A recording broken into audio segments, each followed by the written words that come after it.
तो आप लोगों का ज़्यादा समय ना लेते हुए मैं 15 अगस्त के बारे में 2-4 बातें आप लोगों को बता दूं।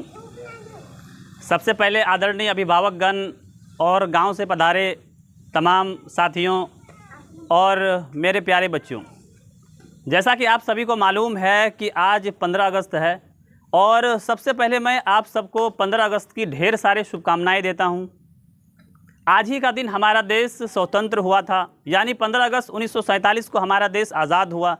इससे पहले हमारा देश न जाने किन किन दिक्कतों पे, किन किन परेशानियों का सामना कर रहे थे। अंग्रेज़ों के द्वारा सताया जा रहा था, अंग्रेज़ों के द्वारा अलग अलग तरह की परेशानियां दी जा रही थी और धीरे धीरे यहाँ के लोग, भारतीय लोग शिक्षित होते गए और अपने हक और अधिकार को जानते गए और धीरे धीरे यहाँ से अंग्रेज़ों को भगाना स्टार्ट किया।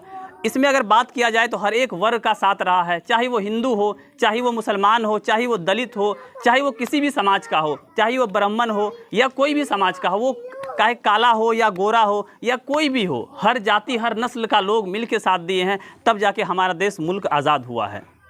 आज अगर हम कहेंगे कि सिर्फ हिंदुओं का हाथ है या सिर्फ मुसलमानों का हाथ है, किसी एक वर्ग को हम नहीं कह सकते हैं, क्योंकि इस देश को आज़ाद कराने में किसी एक वर्ग का साथ नहीं रहा है, इसमें सभी वर्ग का साथ रहा है, तब जाके हमारा देश आज़ाद हुआ है। आज अगर हम किसी घर का अगर मामला देखें, अगर एक घर का लड़ाई होता है, उसमें अगर 3 भाई 4 भाई है, अगर 2 भाई अलग अलग है, तो अपना घर का लड़ाई नहीं जीत सकता है। क्या जीत सकते हैं? नहीं जीत सकता है। तो इस देश को अकेले कैसे आज़ाद करा देगा? इस देश को आज़ाद कराने में किसी एक का हाथ नहीं है, इसमें सभी का हाथ है। चाहे वो अशफाकुल्लाह खान की बात करें, चाहे वो टीपू सुल्तान की बात करें, चाहे महात्मा गांधी की बात हो, चाहे शहीद भगत सिंह का बात हो, सारे मिल के आज़ाद कराएं, सारे मिल के। बहुत ने क्या किया, कोई 21 साल में अपने जान को कुर्बान किया, कोई 21 साल पे फांसी पे चढ़े, कोई 19 साल पे फांसी पे चढ़े, तब जाके हमारा मुल्क आज़ाद हुआ है। लेकिन हमें इस आज़ादी का कोई मतलब मालूम नहीं है। क्यों नहीं मालूम है? क्योंकि ये मेरे साथ नहीं हुआ है। हम लोग को फ्री में आज़ादी मिल गई है। हम लोगों को जो चीज़ फ्री में मिलता है उसकी कदर नहीं होती है। अगर आपके पास कोई चीज़ फ्री में मिले तो उसकी कदर नहीं होगी। उसी तरह जो आज़ादी है वो हमें फ्री में मिला है। आज़ादी के लिए हमने कोई लड़ाई नहीं लड़ी है, वो हमारे पूर्वजों ने लड़ाई लड़ी है। वो किसी का भी पूर्वज हो, तो इसीलिए हम लोग को आज़ादी को समझना चाहिए, उसको महसूस करना चाहिए कि किस तरह एक माँ के बेटा छिन जाता है, किस तरह एक बीवी का एक पति छिन जाता है, उसको क्या गुजरता होगा उसके घर में। तो आज़ादी का मतलब ये है। तो आज़ादी को हासिल करने में शिक्षा का बहुत बड़ा योगदान रहा है। अगर लोग शिक्षित नहीं होते तो डॉक्टर भीमराव अंबेडकर जो दलित थे वो संविधान को नहीं लिखते हैं। एक दलित होने के बावजूद भी उन्होंने संविधान को लिखा और संविधान को लिखने में 2 वर्ष 11 माह और 18 दिन का समय लगा। अगर वो शिक्षित नहीं होते तो ये काम नहीं कर पाते। इसीलिए जितने भी अभिभावकगण हैं, जितने भी गार्जियन हैं, मैं उनसे अनुरोध करना चाहता हूं कि आप अपने बच्चों को शिक्षा से ज़रूर जोड़ें। अगर आपका बच्चा शिक्षित रहेगा तो वो अपने अधिकारों को समझेगा। आप अपने अधिकारों को समझेंगे तब न लड़ेंगे।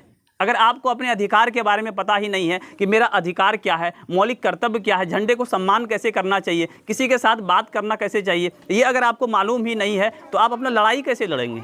आपको टारगेट होना चाहिए ना। जो युद्ध में जाता है सैनिक लड़ने के लिए, उसको टारगेट पता होता है कि सामने दुश्मन है, उस पर वार करना है, उस पर गोली चलाना है। अगर आपको टारगेट ही नहीं पता हो कि हमें गोली कहाँ चलाना है, तो आप कैसे देश को आज़ाद करा पाएंगे? इसीलिए अपने बच्चों को आप शिक्षित जरूर बनाइए। शिक्षा ही ऐसा हथियार है जिससे हर एक चीज़ को जीता जा सकता है।